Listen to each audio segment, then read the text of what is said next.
ഒരു 12 വയസ്സുകാരനെ ഒരു തെയ്യക്കോലം പോലെ അണിയിച്ചൊരുക്കുന്നു. അതെന്തിനാണെന്ന് നിങ്ങൾക്കറിയാമോ? അവനെ നേരെ ഒരു അഗ്നികുണ്ഡത്തിലേക്ക് കയറ്റിവിടാനാണ് അവർ തയ്യാറെടുക്കുന്നത്. ഇത്രയും ചെറിയ പ്രായത്തിൽ ഒരു കുട്ടിയെ അഗ്നികുണ്ഡത്തിലേക്ക് കയറ്റിവിടുമ്പോൾ അവന്റെ ജീവൻ അപകടത്തിലാകില്ലേ? എന്തിനാണ് അവർ കുട്ടിയെ ഇങ്ങനെ ചെയ്യുന്നത്? ഇതിന് പിന്നിലെ യഥാർത്ഥ കാരണം അറിയണമെങ്കിൽ ഈ സിനിമയുടെ അവസാനം വരെ നിങ്ങൾ കാണണം. പൈതലാട്ടം എന്ന് 2026 പുറത്തിറങ്ങിയ ഈ സിനിമയുടെ എക്സ്പ്ലനേഷനിലേക്ക് നമുക്ക് കടക്കാം. കുട്ടൻ തന്റെ വീട്ടിൽ വെച്ച് തെയ്യത്തിന് പോകാൻ വേണ്ടിയുള്ള തയ്യാറെടുപ്പിലാണ്. കുട്ടന്റെ പൂർവികരെല്ലാം തെയ്യം കലാകാരന്മാരായിരുന്നു. അവരുടെ പാത പിന്തുടർന്ന് കുട്ടനും ഒറ്റക്കോലമാണ് കെട്ടിയാടുന്നത്. വടക്കൻ കേരളത്തിലെ തെയ്യങ്ങളിൽ നിന്ന് വ്യത്യസ്തമായി തീയും കനലും ഉൾപ്പെടുന്ന അതീവ അപകടകരമായ ആചാരങ്ങളാണ് ഒറ്റക്കോലത്തിനുള്ളത്. ഈ ആചാരത്തിൽ പങ്കെടുക്കുന്ന വ്യക്തിയെ തെയ്യത്തിന്റെ പൂർണ്ണ വേഷം ധരിപ്പിച്ച ശേഷം ഒരു അഗ്നികുണ്ഡത്തിനു ചുറ്റും 108 തവണ വലം വെപ്പിക്കുന്നു. ഓരോ വട്ടവും വലം വെക്കുമ്പോഴും രണ്ടാളുകൾ ചേർന്ന് ആ വ്യക്തിയെ തീയുടെ അടുത്തേക്ക് ഉയർത്തുകയും പിന്നീട് മാറ്റുകയും ചെയ്യുന്ന രീതിയിലാണ് ഈ ചടങ്ങ് നടക്കുന്നത്. ഇത്തരത്തിലുള്ള കോലങ്ങൾ കെട്ടിയാടാൻ വേണ്ടി വളരെ കുറച്ചു കുടുംബങ്ങളെയാണ് ചുമതലപ്പെടുത്തിയിട്ടുള്ളത്. അങ്ങനെയുള്ള ഒരു കുടുംബത്തിലെ അംഗമാണ് കുട്ടനും. തെയ്യത്തിന് പോകും മുൻപ് പണിക്കരുടെ നിർദ്ദേശമനുസരിച്ച് കുട്ടൻ അമ്മയായ തങ്കയുടെ അനുഗ്രഹവും വാങ്ങുന്നുണ്ട്. കുട്ടൻ തെയ്യത്തിന് പോകുന്നത് കൂട്ടുകാരനായ മറ്റൊരു തെയ്യം കലാകാരൻ സുധിയുടെ കൂടെയാണ്. തെയ്യത്തിന് പോകും മുൻപ് ഗണപതി പീഠത്തിൽ നാളികേരം അടിച്ചിട്ട് പോകാനും പണിക്കർ അവരോട് പറയുന്നുണ്ട്. കാവിൽ ഒറ്റക്കോലത്തിനുള്ള തയ്യാറെടുപ്പുകൾ നടന്നുകൊണ്ടിരിക്കുകയാണ്. അതേസമയം കുട്ടനാകട്ടെ തെയ്യത്തിനു വേണ്ടിയുള്ള ചമയത്തിലാണ്. അതിനുശേഷം അയാൾ തെയ്യവേഷത്തിൽ ഒറ്റക്കോലം കെട്ടിയാടുകയാണ്. ശരീരമാസകലം പൊള്ളുന്നൊരു ചടങ്ങാണിത്. ആ ചടങ്ങിന് ശേഷം അവിടെയുള്ള തെയ്യ കലാകാരന്മാരെയെല്ലാം വെച്ച് സജി എന്നൊരു രാഷ്ട്രീയ പ്രവർത്തകൻ ഒരു മീറ്റിംഗ് കൂടുന്നുണ്ട്. തെയ്യം കെട്ടുന്ന ആളുകൾക്ക് നിലവിൽ സർക്കാരിന്റെ പരിഗണനകളൊന്നും കിട്ടാറില്ല. അവർക്ക് സർക്കാരിൽ നിന്ന് സാമ്പത്തിക സഹായവും ആരോഗ്യ ഇൻഷുറൻസും കിട്ടാൻ വേണ്ടി ഒരു അപേക്ഷ നൽകാൻ എല്ലാവരുടെയും ഒപ്പ് വാങ്ങാനാണ് സജി അവിടെ മീറ്റിംഗ് വിളിച്ചു കൂട്ടിയത്. കേരളത്തിലെ തെയ്യ കലാകാരന്മാരെ ഉൾപ്പെടുത്തി ഒരു തെയ്യക്കൂട്ടം ഉണ്ടാക്കാനും അവർക്ക് പ്ലാനുണ്ട്. കുട്ടന്റെ കുടുംബത്തിൽ അയാളുടെ അമ്മയെ കൂടാതെ ഭാര്യ ലീലയും മകൻ മനുവുമാണ് ഉള്ളത്. മനു 7ാം ക്ലാസ്സിലാണ് പഠിക്കുന്നത്. മനു നന്നായി പഠിക്കുന്ന ഒരു കുട്ടിയാണ്. സയൻസ് എക്സിബിഷനിലൊക്കെ അവൻ മികച്ച പ്രകടനം തന്നെ കാഴ്ചവെക്കുന്നുണ്ട്. അവന്റെ ഈ പ്രകടനം കണ്ട ക്ലാസ് ടീച്ചർ അവനെ അഭിനന്ദിക്കുന്നു. അത് കണ്ടു നിന്ന് അവന്റെ അമ്മയ്ക്കും ഭയങ്കര സന്തോഷമാകുന്നുണ്ട്. മനുവിന്റെ ക്ലാസ് ടീച്ചർ 10ാം ക്ലാസ് കഴിഞ്ഞാൽ അവനെ സയൻസിൽ തന്നെ പഠിപ്പിക്കണമെന്ന് ലീലയോട് പറയുന്നു. തന്റെ മകനെ പഠിപ്പിച്ച് നല്ലൊരു ജോലിക്കാരനാക്കണമെന്നാണ് ലീലയുടെ ആഗ്രഹം. കുട്ടൻ ഒറ്റക്കോലത്തിന് ശേഷം വൈദ്യരെ കാണാനെത്തുന്നുണ്ട്. ദേഹമാസകലം പൊള്ളിയ കുട്ടൻ ഒട്ടും വയ്യ. വൈദ്യർ അയാൾക്ക് കഷായവും കുഴമ്പും ഒക്കെ കൊടുക്കുന്നു. പുഴയിൽ കുളിക്കാൻ ഇറങ്ങിയ കുട്ടൻ അവിടെ വെച്ച് തന്റെ ആശാനെ കാണുന്നുണ്ട്. കുട്ടന്റെ ആശാനായിരുന്നു ഇതിനു മുൻപ് ഒറ്റക്കോലം കെട്ടിയാടിയിരുന്നത്. ഒരിക്കൽ ഒറ്റക്കോലത്തിന്റെ ഇടയിൽ പൊള്ളലേറ്റ് കാൽ മുറിക്കേണ്ടി വന്നു അയാൾക്ക്. അതിനുശേഷമാണ് കുട്ടൻ ഒറ്റക്കോലം കെട്ടാൻ തുടങ്ങിയത്. കുട്ടൻ തന്റെ ശരീരം മുഴുവൻ പുകച്ചിലാണ്. വൈദ്യരുടെ എണ്ണയും കുഴമ്പുമൊന്നും ബലിക്കുന്നില്ല എന്ന് അയാളോട് പറയുന്നുണ്ട്. അത് കേട്ട ആശാൻ 6 വർഷം മുമ്പ് കോലം കെട്ടി എനിക്ക് ഇപ്പോഴും പുകയുന്നുണ്ട്. അപ്പോൾ ഇന്നലെ കോലം കെട്ടിയ നിന്റെ വേദന എനിക്കറിയാമെന്ന് പറയുന്നു. ആദ്യമൊക്കെ ഒറ്റക്കോലം കെട്ടുമ്പോൾ ഭയങ്കര ആവേശമായിരുന്നു. പക്ഷെ ഇപ്പോൾ മനസ്സുണ്ടായിട്ടല്ല ഈ വേഷം കെട്ടിയാടുന്നതെന്നും പരമ്പരാഗതമായ ആചാരങ്ങളായതുകൊണ്ടാണ് ഞാൻ ഇതെന്നും ഉപേക്ഷിക്കാത്തതെന്നും കുട്ടൻ പറയുന്നു. കുട്ടന് ശാരീരികമായ ബുദ്ധിമുട്ടുകൾ കാരണം തന്റെ ഭാര്യയുടെ അടുത്ത് സന്തോഷമായി പോലും ഇരിക്കാൻ സാധിക്കുന്നില്ല. അതിന് അയാൾക്ക് ഭയങ്കര വിഷമമുണ്ട്. പഠനത്തിലെ പോലെ തന്നെ മനുവിന് കലാപരമായ കഴിവുകളുമുണ്ട്. അവൻ ചെണ്ട കൊട്ടാനും പഠിക്കുന്നുണ്ട്. കുട്ടനും സുധിയും നാട്ടുവഴിയിലൂടെ നടക്കുകയായിരുന്നു. അവിടെ ആ നാട്ടിലെ പ്രമാണിയായ ഒരാളുടെ മകനും അവന്റെ കൂട്ടുകാരും കൂടി ഇരുന്ന് മദ്യപിക്കുന്നുണ്ട്. സുധിയും ഒരു തെയ്യക്കാരനാണെന്ന് പറഞ്ഞുവല്ലോ. അയാൾ പൊട്ടൻ തെയ്യമാണ് കളിക്കുന്നത്. പൊട്ടൻ തെയ്യത്തിൽ അത് കാണാൻ വേണ്ടി നിൽക്കുന്ന ആളുകളെ കളിയാക്കുകയും തള്ളുകയും ഒക്കെ ചെയ്യാറുണ്ട്. കഴിഞ്ഞ പൊട്ടൻ തെയ്യത്തിൽ സുധി അങ്ങനെ ചെയ്തപ്പോൾ അതിൽ ദേഷ്യമുള്ള ഒരാൾ അവിടെ മദ്യപിക്കുന്നുണ്ടായിരുന്നു. അയാൾ അവിടെ വന്ന് സുധിയെ തല്ലാൻ തുടങ്ങിയിരുന്നു. കുട്ടൻ പിടിച്ചു മാറ്റാൻ നോക്കുന്നുണ്ടെങ്കിലും കുറെ ആളുകൾ ഉണ്ടായതുകൊണ്ട് അതിന് സാധിക്കുന്നില്ല. മനുവിന്റെ കൂട്ടുകാരിയാണ് ലക്ഷ്മി. അവൾക്കൊരു അനിയനുണ്ട്. അതുപോലെ തനിക്കും ഒരു അനിയനെ വേണമെന്ന് മനുവിന് ആഗ്രഹമുണ്ട്. അതവൻ തന്റെ അമ്മ ലീലയോട് പറയുന്നു. ഒരു കുട്ടിക്ക് വേണ്ടി കുറെ നാളായി കുട്ടനും ലീലയും ശ്രമിക്കുന്നുണ്ട്. പക്ഷെ ഒന്നും നടക്കുന്നില്ല. കുട്ടന് തനിക്ക് എന്തോ ഒരു പ്രശ്നമുണ്ടെന്നും അതുകൊണ്ടാണ് കുട്ടി ഉണ്ടാകാത്തതെന്നും അറിയാം. അത് തിരിച്ചറിഞ്ഞ കുട്ടന് വല്ലാത്ത വിഷമമാണ്. അതുകൊണ്ട് ലീല കുട്ടന്റെ അടുത്ത് അവർക്കൊരു ഡോക്ടറെ കാണിക്കാമെന്ന് പറയുന്നു. ഡോക്ടറെ കാണിക്കാൻ വേണ്ടി പോയാൽ നാട്ടുകാർ പിന്നെ തനിക്കാണ് കുഴപ്പമെന്ന് പറഞ്ഞ് നടക്കുമോ എന്നാണ് കുട്ടന്റെ പേടി. ആരും അറിയാതെ ഡോക്ടറെ കാണിച്ചു വരാമെന്ന് ലീല അവനോട് പറയുന്നു. സുധിയെ പ്രമാണിയുടെ മകനും കൂട്ടുകാരും തല്ലിയതിൽ കംപ്ലൈന്റ് കൊടുക്കാൻ വേണ്ടി സജിയെ കൂട്ടി അവർ പോലീസ് സ്റ്റേഷനിലെത്തുന്നു. ഹെഡ് കോൺസ്റ്റബിൾ അവരെ സമാധാനിപ്പിച്ച് പറഞ്ഞേക്കുന്നുണ്ട്. പോലീസുകാർ പ്രമാണിയുടെ മകൻ ഒഴികെ ബാക്കി എല്ലാവരെയും പിടിച്ച് കേസ് രജിസ്റ്റർ ചെയ്യാൻ തീരുമാനിക്കുന്നു. കാരണം ഈ പ്രശ്നത്തിൽ പോലീസുകാർക്ക് മുകളിൽ നല്ല പ്രഷറുണ്ട്. അതുകൊണ്ട് അവർക്ക് പ്രമാണിയുടെ മകനെ ഒന്നും ചെയ്യാൻ സാധിക്കില്ല. കുട്ടൻ പണിക്കരെ വിളിച്ച് വീടിന്റെ വാസ്തു നോക്കുകയാണ്. കുട്ടന് വീട്ടിലൊരു ബാത്റൂം പണിയണമായിരുന്നു. വീടിന്റെ പകുതി പൊളിക്കാതെ ബാത്റൂം പണിയാൻ പറ്റില്ല എന്നും അങ്ങനെ പണിഞ്ഞാൽ വീട് മുടിയുമെന്നും അയാൾ പറയുന്നു. അതുകേട്ട കുട്ടൻ തൽക്കാലത്തേക്ക് ബാത്റൂം പണിയണ്ട എന്ന് വെക്കുന്നു. അവിടേക്ക് വരുന്ന മനുവിനെ പണിക്കർ കാണുകയും അവനോട് സംസാരിക്കുകയും ചെയ്യുന്നുണ്ട്. കുട്ടനും ലീലയും കൂടെ ഗൈനക്കോളജിസ്റ്റിനെ കാണാൻ വേണ്ടി പോകുന്നുണ്ട്. ലീല തങ്ങൾക്ക് രണ്ടാമത് കുട്ടി ഉണ്ടാകുന്നില്ല എന്ന് ഡോക്ടറോട് പറയുന്നുണ്ട്. കുട്ടന്റെ ജോലി തെയ്യം കെട്ടലായതുകൊണ്ട് തീയുടെ പ്രശ്നം മൂലമായിരിക്കും കുട്ടി ഉണ്ടാകാത്തതെന്ന് പറഞ്ഞ് ഡോക്ടർ അവർക്ക് കുറച്ച് ടെസ്റ്റുകൾ എഴുതി കൊടുക്കുന്നുണ്ട്. അടുത്ത പ്രാവശ്യം വരുമ്പോൾ ആ ടെസ്റ്റുകൾ ചെയ്ത് റിസൾട്ടുമായി വരാൻ പറഞ്ഞ് അവരെ വിടുന്നു. നാട്ടിലെ അമ്പലത്തിൽ വെളിച്ചപ്പാട് തുള്ളൽ നടത്തുകയാണ്. തുള്ളലിനിടയിൽ വെളിച്ചപ്പാട് ദേവി ഭയങ്കര ദേഷ്യത്തിലാണെന്നും നാടിന് സർവ്വനാശമാണ് വരാൻ പോകുന്നതെന്നും പറഞ്ഞ് ബോധം കെട്ട് വീഴുന്നുണ്ട്.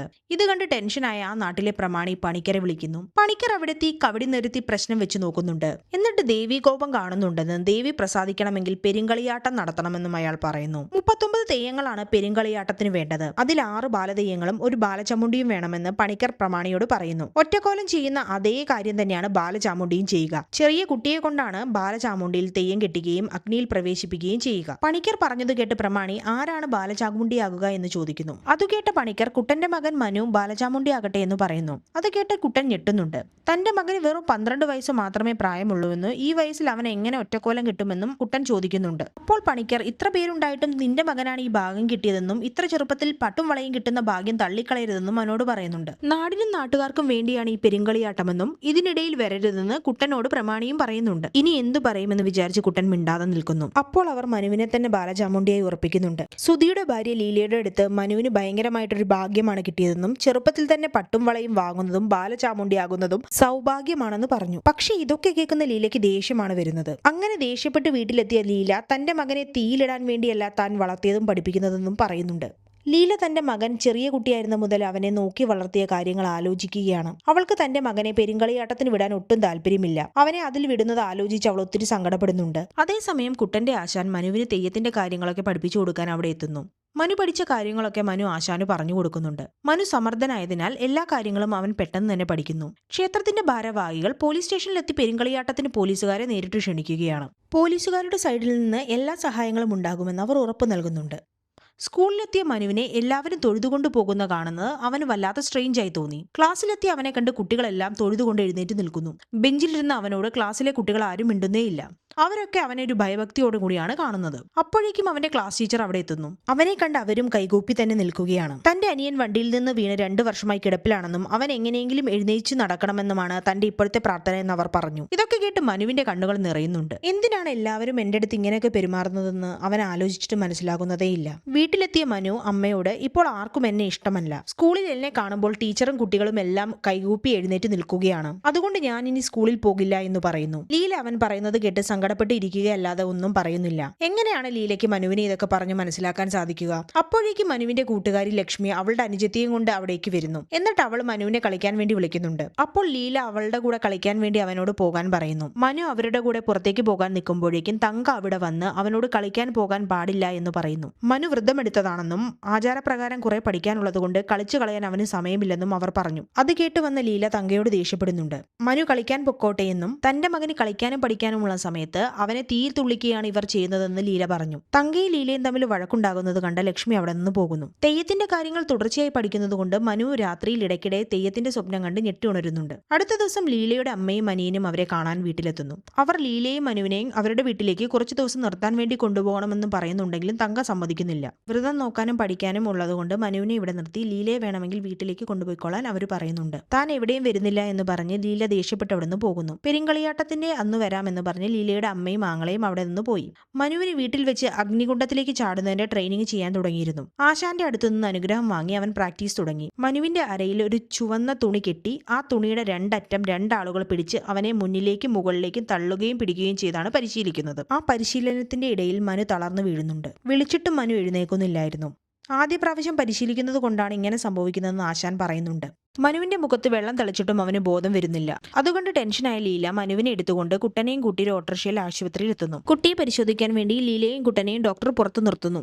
അവർ രണ്ടുപേരും വല്ലാത്ത ടെൻഷനിലാണ്. മനുവിനെ പരിശോധിച്ച് പുറത്തെത്തിയ ഡോക്ടർ അവരെ ശകാരിക്കുന്നുണ്ട്. മനുവിന് നല്ല വിറ്റമിൻ കുറവുണ്ടെന്ന്, നല്ല ഭക്ഷണവും മരുന്നും വിശ്രമവും അത്യാവശ്യമാണെന്ന് അവർ പറഞ്ഞു. വിശ്വാസത്തിന്റെ പേരിൽ കുട്ടിയെ ഇങ്ങനെ കഷ്ടപ്പെടുത്തിയാൽ അവൻ കൂടുതൽ വീക്കാകുമെന്നും അവർ പറയുന്നുണ്ട്. അമ്പലത്തിലെ പെരുങ്കളിയാട്ടത്തിന്റെ ഫ്ലെക്സ് നാട്ടിൽ എല്ലായിടത്തും വെച്ചിട്ടുണ്ട്. അത്രയ്ക്ക് കേമമായിട്ടാണ് പെരുങ്കളിയാട്ടം നടത്താൻ പോകുന്നത്. തന്റെ മകൻ കനലിൽ ഇറങ്ങുന്നതിൽ നല്ല ടെൻഷനുള്ള ലീല ഒരു റീലിൽ തീയിൽ നിന്ന് രക്ഷപ്പെടാനുള്ള മാർഗങ്ങൾ കാണുന്നുണ്ട്. അപ്പോഴേക്കും അവിടേക്ക് വന്ന പ്രമാണിയും കൂട്ടനും കുട്ടൻ ആചാരപ്രകാരം വെറ്റിലയും അടക്കയും നൽകി പെരുങ്കളിയാട്ടത്തിന്റെ ഒരു ചടങ്ങ് നടത്തിപ്പോകുന്നു പോകുന്നുണ്ട്. കുട്ടനും മനുവും ചേർന്ന് പെരുങ്കളിയാട്ടം ഉഷാറാക്കണമെന്ന് പറഞ്ഞിട്ടാണ് അവർ പോകുന്നത്. മനുവിനെ എങ്ങനെയെങ്കിലും തീമൂലമുണ്ടാകുന്ന അപകടത്തിൽ നിന്ന് രക്ഷിക്കണമെന്ന് വിചാരിച്ച് ലീല മെഡിക്കൽ ഷോപ്പിൽ പോയി തീയിൽ നിന്ന് പൊള്ളലേൽക്കാതെ ഇരിക്കാനുള്ള ക്രീം വാങ്ങുന്നുണ്ട്. അതേസമയം കുട്ടൻ വൈദ്യരുടെ അടുത്ത് പോയി മനുവിന് വേണ്ടി അരിഷ്ടവും കുഴമ്പുമെല്ലാം വാങ്ങുന്നു. ലീല ഓൺലൈനിൽ നിന്ന് മനുവിന് വേണ്ടി ഫയർ സൂട്ടും ഓർഡർ ചെയ്യുന്നു. ലീല മനുവിന്റെ തീയോടുള്ള പേടി മാറ്റാൻ വേണ്ടി അവനെ ആ ഫയർ സൂട്ട് ധരിപ്പിക്കുന്നു. അവന്റെ കയ്യിൽ പൊള്ളാതിരിക്കാനുള്ള മരുന്നും അവൾ പുരട്ടി കൊടുക്കുന്നുണ്ട്. എന്നിട്ട് തീയിൽ കൈവച്ചു അത് പൊള്ളില്ല എന്നവന് കാണിച്ചു കൊടുക്കുന്നു. തന്റെ മകനെ എങ്ങനെയെങ്കിലും ആ തീയിൽ നിന്ന് രക്ഷിക്കണമെന്ന് വിചാരിച്ചാണ് ലീല ഇതൊക്കെ ചെയ്യുന്നത്. ഇപ്പോൾ മനുവിന് ബാലചാമുണ്ഡി ആകുന്നതിനുള്ള പേടിയൊക്കെ മാറിയിട്ടുണ്ട്.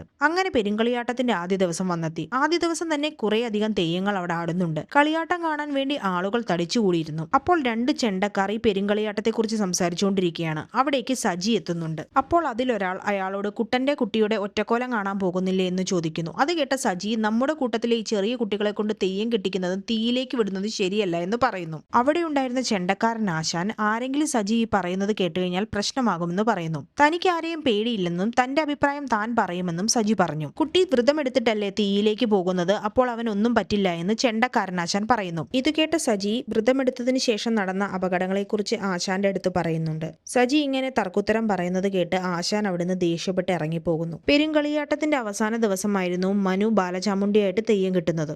എല്ലാവരും ചേർന്ന് ബാലചാമുണ്ടിക്ക് വേണ്ടി അഗ്നികുണ്ഡം ഉണ്ടാക്കുകയും ബാക്കി തെയ്യത്തിനുള്ള തയ്യാറെടുപ്പുകൾ ചെയ്യുകയും ചെയ്യുന്നു. ഇതൊക്കെ കണ്ട് ലീല ഭയങ്കര ടെൻഷൻ അടിച്ചാണ് നിൽക്കുന്നത്. കുട്ടൻ ലീലയുടെ അടുത്ത് വന്ന് സംസാരിക്കുന്നു. കുട്ടിയെ നന്നായി നോക്കാൻ ലീല കുട്ടനോട് പറയുന്നു. കുട്ടന്റെ കയ്യിൽ ഫയർ സൂട്ട് കൊടുത്ത് തെയ്യം കെട്ടുന്നതിന് മുൻപ് ഇത് മനുവിന് ഇട്ടുകൊടുക്കാൻ പറയുന്നുണ്ട്. എല്ലാം ശരിയാകും, ഞാൻ നോക്കിക്കോളാം എന്ന് പറഞ്ഞ് കുട്ടൻ അവളെ സമാധാനിപ്പിച്ചു വിടുന്നുണ്ട്. മനുവിനെ അവർ തോറ്റത്തിനു വേണ്ടി ഒരുക്കുന്നു. തോറ്റം എന്നത് തെയ്യത്തിന്റെ ഐതിഹ്യവും ഉത്ഭവകഥയും പാടി പറയുന്ന ഒരു ചടങ്ങാണ്. അത് തെയ്യം കെട്ടിയാടുന്നതിന് തൊട്ടു മുമ്പാണ് നടത്തുന്നത്. തോറ്റം തുടങ്ങിയപ്പോൾ ആളുകളെല്ലാം ഭയഭക്തി ബഹുമാനത്തോടെ മനുവിന് ചുറ്റും കൂടി നിന്ന് ആ കഥ കേൾക്കുകയാണ്. കുറച്ചു ദൂരെ നിന്ന് ലീലയും ഇതൊക്കെ കാണുന്നുണ്ട്. തോറ്റത്തിന് ശേഷം എല്ലാവരും ഗോവിന്ദ ഗോവിന്ദ എന്ന് വിളിച്ചു പ്രാർത്ഥിക്കുന്നു. അപ്പോൾ മനു ചടങ്ങുകൾ അനുസരിച്ച് തലയിലൂടെ ഒരു ചുവന്ന തുണി കൊണ്ട് മൂടി അവിടെ നിന്ന് ഓടുകയും ആളുകൾ പിന്നാലെ ഓടുകയും ചെയ്യുന്നു. ഹെഡ് കോൺസ്റ്റബിളും എസ് ഐയും തെയ്യത്തെക്കുറിച്ച് സംസാരിക്കുകയാണ്. ഹെഡ് കോൺസ്റ്റബിൾ കുട്ടി ബാലചാമുണ്ടി ആയാൽ എന്തെങ്കിലും കുഴപ്പമുണ്ടാകുമോ എന്ന് ചോദിക്കുന്നു. ഇത് കേട്ട എസ് ഐ ഇതൊക്കെ ഓരോ ആചാരങ്ങളല്ലേ, കുട്ടി ആയതുകൊണ്ട് അവർ ഒരു റൗണ്ട് ഓടിച്ചിട്ട് അവനെ നിർത്തുമായിരിക്കുമെന്ന് പറയുന്നു. അത് കേട്ട കോൺസ്റ്റബിളിന് സമാധാനമാകുന്നുണ്ട്. അപ്പോഴേക്ക് തെയ്യത്തിനു വേണ്ടി അഗ്നികുണ്ഡം ഒരുക്കി കഴിയുകയും കുട്ടിയെ ചമയം ഒരുക്കി കഴിയുകയും ചെയ്തിരുന്നു. എല്ലാവരും കൂടെ മനുവിനെ അഗ്നികുണ്ഡത്തിന്റെ അടുത്തേക്ക് കൊണ്ടുവന്നു. എന്നിട്ട് പ്രാർത്ഥനയോടെ ആ ചടങ്ങ് തുടങ്ങുകയായി. മനുവിനെ തീയിലേക്ക് ഇടുകയും ആ അഗ്നികുണ്ഡത്തിന് ചുറ്റും വലം വെപ്പിക്കുകയും ചെയ്യാൻ തുടങ്ങി. അങ്ങനെ തീയിലിടുമ്പോൾ അവന്റെ ശരീരത്തിലേക്ക് തോർത്തുകൊണ്ട് വെള്ളം തളിക്കുന്നുണ്ട്. കുറച്ചു കഴിഞ്ഞപ്പോൾ മനു തളരാൻ തുടങ്ങി. അവൻ കുട്ടനോട് മതി എന്നും നിർത്താമെന്നും പറയുന്നു. അപ്പോഴും ബാക്കിയുള്ളവർ അവനെ തീയിലേക്ക് ഇടുകയും വട്ടം ചുറ്റുകയും ചെയ്തുകൊണ്ടിരുന്നു. ഈ നടക്കുന്നതൊക്കെ കണ്ട് പേടിച്ച് ലീല ആൾക്കൂട്ടത്തിൽ തന്നെ ഉണ്ട്. കുട്ടൻ ഓടിച്ചെന്ന് കമ്മിറ്റിക്കാരുടെ അടുത്ത് പോയി നിർത്താം, മനുവിന് വയ്യ എന്ന് പറയുന്നു.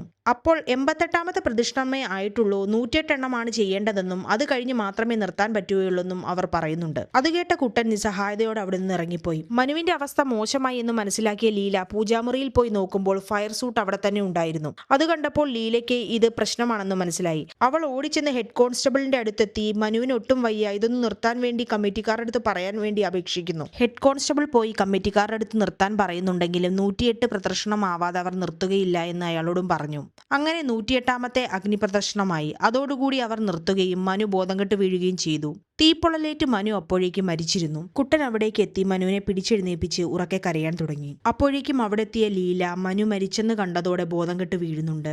അടുത്ത സീനിൽ ആംബുലൻസിൽ ബോഡി കൊണ്ടുവന്ന് അവരുടെ വീട്ടിലിറക്കുകയാണ്. ആ ആംബുലൻസിൽ കരഞ്ഞു തളർന്ന ലീലയും നമുക്ക് കാണാം. മനുവിന്റെ ഡെഡ് ബോഡി വീടിന്റെ മുറ്റത്ത് കൊണ്ടുവയ്ക്കുകയും കുട്ടനും തങ്കയും ബോഡിയുടെ അടുത്തിരുന്ന് കരഞ്ഞുകൊണ്ടിരിക്കുകയും ചെയ്യുന്നുണ്ട്.